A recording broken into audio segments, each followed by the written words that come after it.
On today's Primetime Local News, we take a look at Day 2 of Holy Rosary's Golf Provincials. And City Council discusses membranes for the new wastewater treatment facility. Plus, our weekly edition of Pet Project.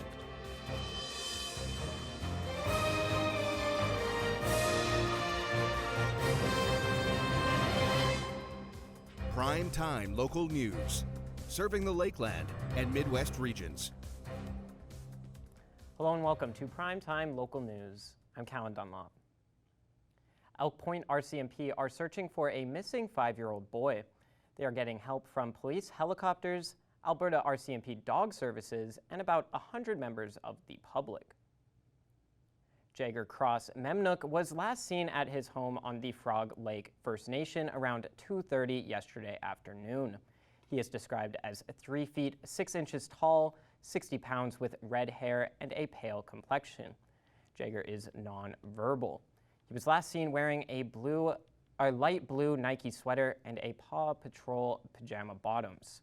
Anyone with information is asked to contact Elk Point RCMP or Crime Stoppers. Lloydminster's new wastewater treatment facility was discussed at City Council earlier this week. The City of Lloyd has partnered with Veolia Water Technologies to provide quality membranes for the facility. Veolia has been an integral partner in the facility's construction and design. We are looking at ensuring that the original equipment manufacturer is going to be there over the long term for the first 15 years. And that's what Council entered into as an agreement to maintain the membranes, as well as, in essence, start the process of being able to procure new membranes when they're needed. Through the 15-year agreement, Veolia would work with the city to make decisions in regards to membrane replacement in the future. It's in the company's best interest because this is going to be a leading facility in Canada from the perspective of an integrated project delivery model built, but also improving the quality of water is critical. That's the business they're in, and that's where we want to be. The facility is anticipated to be fully operational by December 1st of this year. And the fall season is officially upon us, and making the mornings a lot more chilly. Yeah, it's this time of the year. It's really cold in the morning, and the temperatures we can have between 15 degrees shifts in temperature, and even more than that. North Battleford's been very warm this week. It was warm yesterday, and continued to be like that today. But I was out at Lakeland College with one of our shooters, Ty, working on tomorrow's BTC, and it was pretty warm. But once the sun starts getting out, then it starts warming up. So very looking forward to these fall conditions that we've been seeing recently. As we can see at our almanac, we are experiencing a daytime high above our normal for this time of the year, and that's something that I've been saying a lot. I said it yesterday, I said it again today. So looking forward to see above average temperatures to start off the fall. But a factor into why it's feeling so cold sooner, though, is because our sun is leaving us a lot sooner. So sunrises are just after 7 o'clock, and then the sun sets just after 7. So kind of doesn't give you as much time in the daylight, and then once that daylight goes away, things get a lot cooler. But today we were seeing a high of 24 in Lloydminster. Right now it's at 25, and beautiful sun, so we'd love to see that. There was a little bit of a breeze when I was out earlier today, but it didn't really impact you. The temperature, it didn't really seem colder with that breeze, so that's a good thing, I think. So taking a look now here into North Battleford, like I was saying, 29 degrees is the temperature in North Battleford. A very warm, sunny day out there. There is a lot of wind, though, and that was something we talked about yesterday. So I'm sure that the wind is impacting how warm it is feeling in North Battleford. Sunny day, but I'm sure some of those clouds were moving through as well. Taking a look here at Cold Lake, not as warm as North Battleford, but for this time of the year, 23 is very nice. Sunny day in Cold Lake as well. Taking a look now at some of our other spots around the region. You can see North Battleford there is 31. How is that possible for this time of the year? Very nice to see that. Maidstone's also quite warm, and a lot of different spots. The only spot that's in that 27 range is down in Provost, but you can see that Saskatchewan is a lot warmer up in Alacross, sitting at 25, 26 in Green Lake. And as we go to the Alberta side, things cool off a little bit. Edmonton sitting at 19, but near our border here, fairly warm conditions. Taking a look at what we'll be seeing overnight tonight, things cool off here in Lloydminster, and we'll be seeing a overnight low of 6 degrees, and should be a nice night though. Nothing too bad there as we take a look at North Battleford. They're in the double digits as they go overnight, sitting at a low of 12 degrees. Patchy clouds, but nothing too bad there. No chance of precipitation. And things cool off a little more in Cold Lake. We go down to 4 degrees, so a little colder there, but staying above 0. So that's a win if I say so myself. Taking a look now, though, here at our next 3 days here in Lloydminster. 18 degrees for your Wednesday is the high. A little cooler than today and some rain in the morning possibly. Sunny day, warms up a little bit on Thursday for a high of 19. And then look at Friday. We have it cools off quite a bit, unfortunately. I don't know why I sounded so excited about that. Cloudy day, and it's down to 14 degrees. So if you want to try and get out, go out there tonight, go out tomorrow and Thursday, enjoy that weather because we're cooling off a little bit, unfortunately, heading into the weekend. This has been your first look at weather, but stay with us because we'll have more news later in the show. Thank you, Jace. Coming up after the break, we'll take a look at today's business headlines.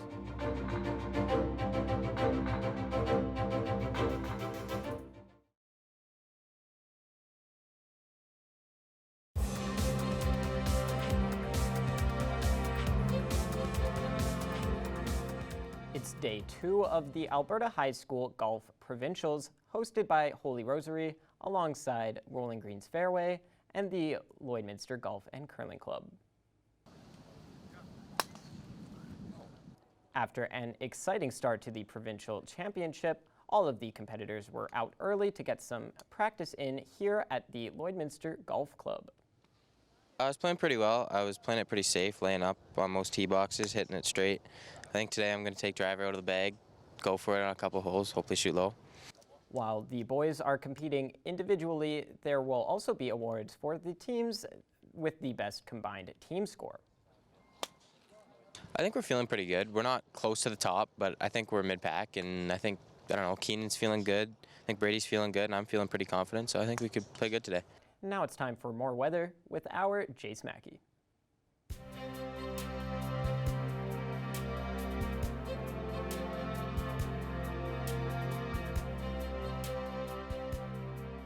Thank you so much, Callan. And we start off our first look at weather, taking a look at our future radar maps here.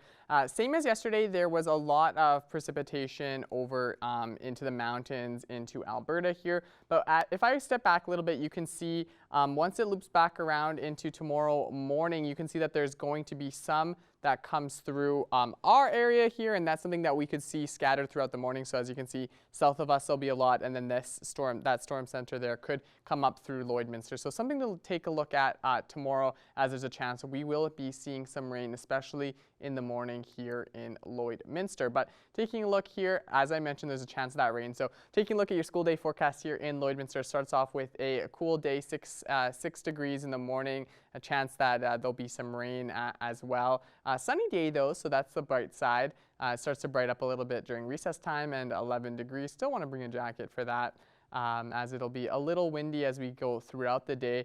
Around 12 o'clock or lunchtime, kind of mix those together there. 14 degrees is what we're expecting for around noon, and then 17 degrees at the end of the day. So it's interesting to see that around 4 o'clock is really when we get to our daytime high, whereas earlier in the summer you're getting to your daytime high around noon or something like that. So it takes a lot longer around this time of the year. For your day tomorrow in North Battleford, 22 degrees is the high, so not as warm as today, but still a warm day.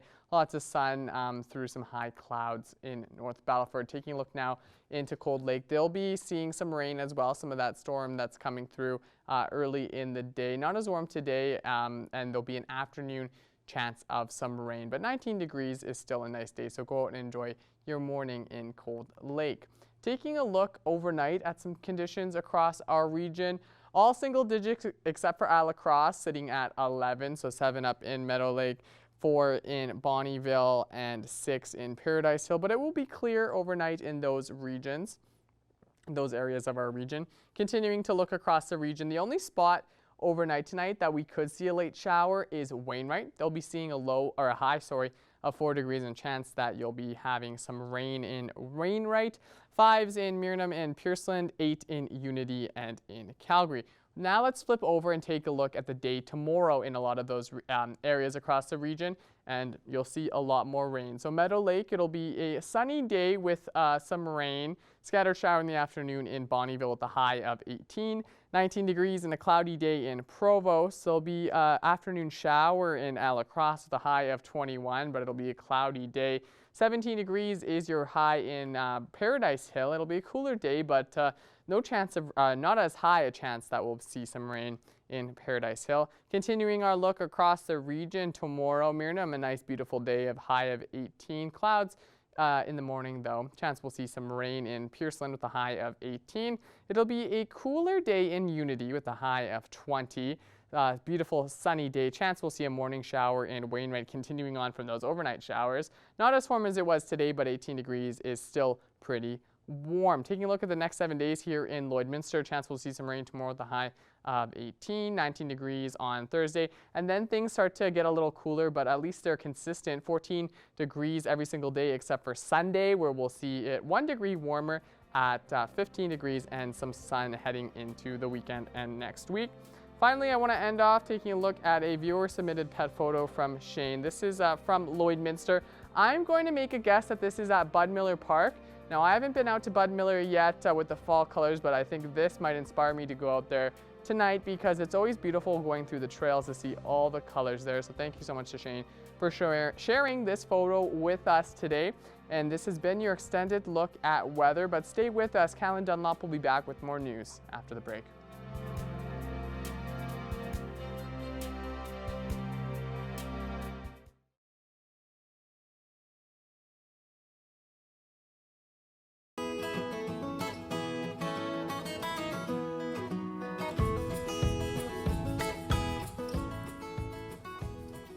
And I'm joined here today with Nikki for another edition of Pet Project. Abby's away, but we're still doing Pet Project as always. Nikki, thanks for talking with us today. Yeah, definitely. So we have 2 cats here.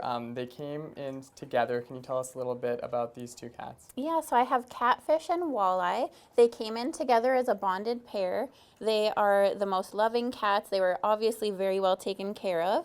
And they are so cuddly. You can just see, like, he likes to give kisses. This one is Catfish.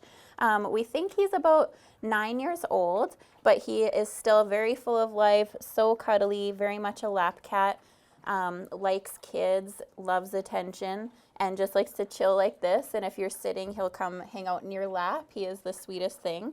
And his buddy that came with him is just gorgeous as well. Set them down so they can be together. So this one is Walleye.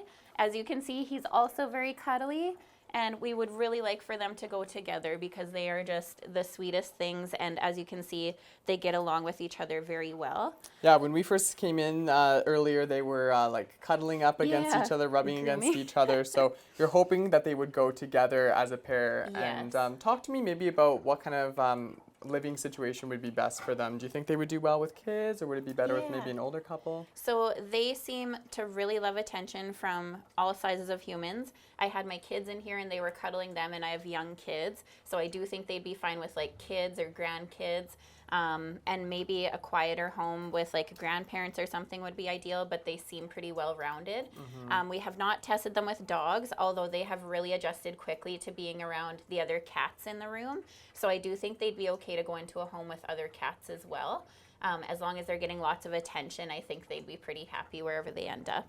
They're happy as long as they get some attention and some pets and stuff, because exactly. they definitely love to cuddle. Just my short time being here, I can see that they're very friendly cats. Yeah, and they haven't been here long.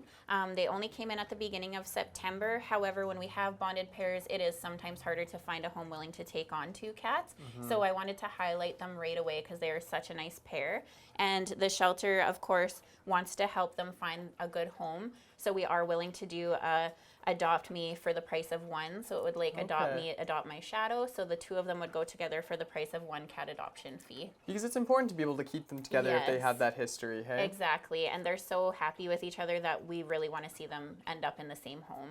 Perfect. So if you're Yeah. interested in these cats, make sure you come out here. There's so many other options as well. So always great to. I even just like to come by and just spend some time and hang Yeah. out with them as well. Yeah, you can just sit in the cat cuddle room and hang out and just get your love-ins in with all the kitties that are hanging out in here. What could be better than that? Yeah.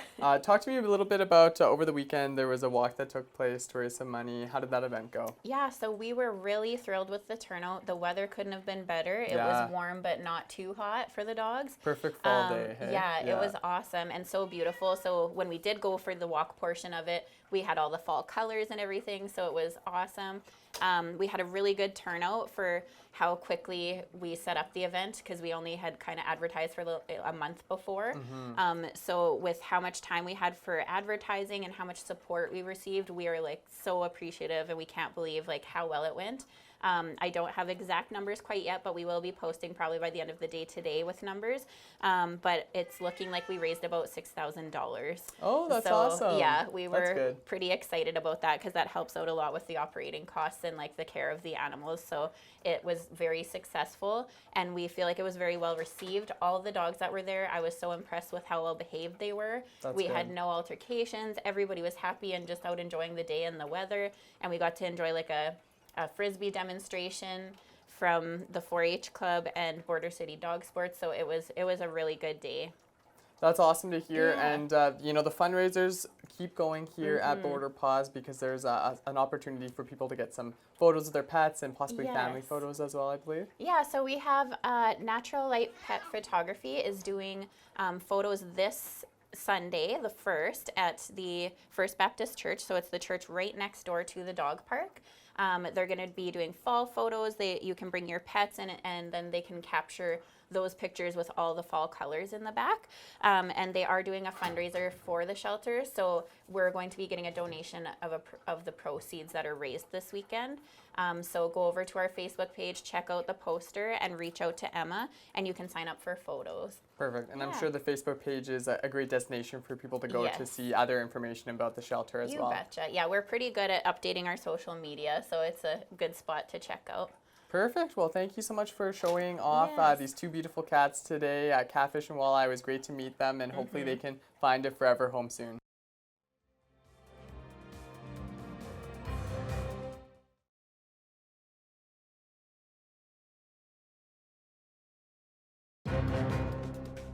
Furniture set and design supplied by Furniture Gallery, downtown Lloydminster. I'm very happy to be joined here today by Chris Brinklow. He's one of the co-organizers of the Border City Card Show. Thank you so much for joining me today. Absolutely. It's a great pleasure. Pretty excited to have this event coming up here in almost a month's time. Yes, it's super exciting, and I'm sure there's a lot of people who are very excited for this as well.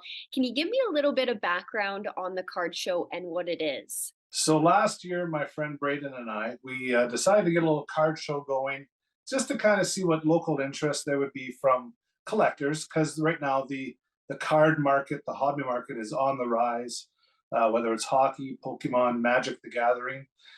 There's a huge spike going on, and that all started with COVID. So we did a little show over at Border City Games. They let us have their back room, and it was a decent turnout, but figured we'd give it another shot in March, maybe at a bigger venue. So we held it at the Lloyd Mall, and we got an NHL player, Rob Brown. He was here last March, came out and did some autographs. Fantastic turnout. We had about 28 vendors from all across the province, Saskatchewan and Alberta. And then it's like, maybe we need a bigger spot because we sold out the tables. So we tried the casino, but unfortunately they were booked that weekend. We tried out at Rolling Green, and they were more than happy to help us out on the 22nd, which is a Sunday. But this time I was like, okay, we're going to go bigger, at least 40 vendors. And within 3 weeks, I sold out my tables. So that was a huge blessing to have that happen, and super excited for what this show is going to be. That sounds awesome. And it's fantastic that you guys are able to grow the show because, like you said, the hobbyists really started coming out during COVID. A lot of card collecting is very nostalgic too. So it's great that it's making a comeback and people are falling back in love with collecting. What can we expect from this show? This show is going to be loaded. So We have everything from hockey, baseball, football, Pokemon, Magic, the Gathering.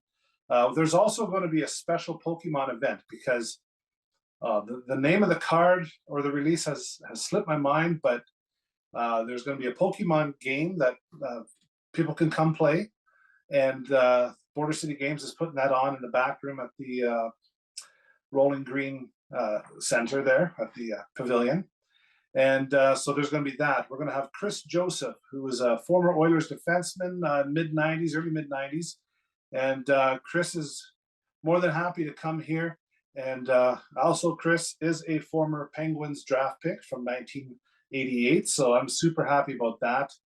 And he played with the Oilers, the Penguins a couple times. But he's also going to come and talk, do a little chit-chat. We're going to have a Chris talk, so to speak. And he's going to talk. Unfortunately, Chris and his family lost their son Jackson in the Humboldt Broncos crash years ago. So he's going to talk about how his family's been able to heal over the process of that. And also, we're going to be raising some money for some great organizations, one of them being the Bee Fisher. So Chris is going to talk about some memories of his time with Joey Moss, very well-known Oilers equipment manager. And so, and just answer some questions. We're going to have a little sit down at 1 o'clock. So people are more than welcome to come and ask some questions, get some autographs. He'll be there for 3 hours from 11 till 2. I could go on. We have some fantastic giveaways. Our friends over at Maxwell Music Lloydminster, they have donated a Mike Smith hat, autographed hat, Oilers hat. And then also every hour, so at 12 o'clock, 1 o'clock, 2 o'clock, we're going to be drawing names from the door prize tickets for some graded cards. Now these are tag 10. That means when a card is rated 10, that means they are in perfect condition. So we have 6, 1 for each hour. If nobody is there to claim, then the prize carries over. So there'll be prizes hourly to be given away. We also have, I'm very proud of this, one of people's favorite Oiler, Fernando Pisani, was gracious enough to sign a jersey, an Oilers jersey, and this is not just a knockoff jersey. This is the legit, Fanatics or Adidas game-worn jersey that the players would wear. So our friends over at J-Guard are donating this prize, and we're so thankful for the local support. But collectors from all across Saskatchewan and Alberta, from Whitecourt, Medicine Hat, Sylvan Lake, and then on the Saskatchewan side, Kamsack, Regina, Prince Albert, Saskatoon, all over, and even locals. So it's going to be a huge collection of new and old sports memorabilia, also Pokemon and Magic as well. So it's going to be fantastic. Yes, it sounds like it's going to be a lot of fun, not just for hockey fans, not just for Oilers fans, but for people who are just a fan of collecting and, making a hobby out of that. So that's incredible that we have something like the card show here in Lloydminster. Now, you had mentioned that some of the proceeds will be going towards the Fisher Foundation, but I also believe that there's going to be other organizations that will benefit from this fundraiser.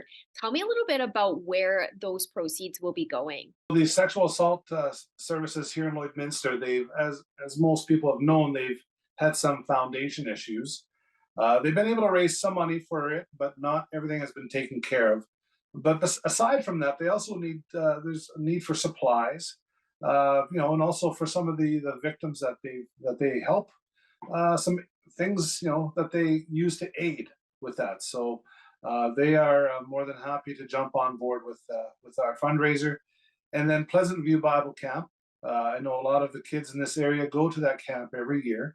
But not a lot of families can afford to send their kid to that camp because it's about $350 for a kid to go for a week. So our target is to raise at least $350 to send one kid to camp for next summer, and then with that, the money from that is from all the door prizes that we have, and also the raffle for the jersey and the hat and some of the other great prizes that we do have. And a lot of local vendors are chipping in for that.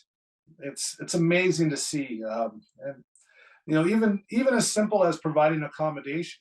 My friend Tony over at Ivanhoe Motel is offering up accommodation for some of the collectors that are traveling from Medicine Hat or long distances, just to give them a place to stay so they don't have to pack up and drive 6 hours. So it's amazing how the community here in Lloydminster has really reacted and got around this hobby and this event. It's not just about card collecting.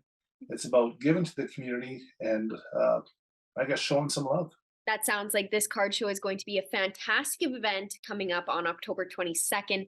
I wish you the best of luck with the card show. I have no doubt that it's going to be a very successful one like your ones in the past. So thank you so much for joining me today. Absolutely, and thanks for having me. Of course. We got one more story Yeah, before we're all before we wrapped go. up today. Trees that were knocked down a year ago during Tropical Storm Fiona have now been given a new life. 3 Nova Scotian artists have used the fallen trees to create unique art pieces, including a chair, a wood sculpture, and an ink and watercolor print. Okay. The pieces are part of the Made from Fiona program, which was launched to support ongoing efforts to rebuild. Each of the items will be put up for auction. I think it's nice to see, out of a devastating situation, being able to have the light and also get some artwork involved there. I just love when it's really just the community that bands together to really make the best of a bad situation. Yeah. That is all the time we have for you on Primetime Local News. Thanks so much for watching. Have a great night. See ya.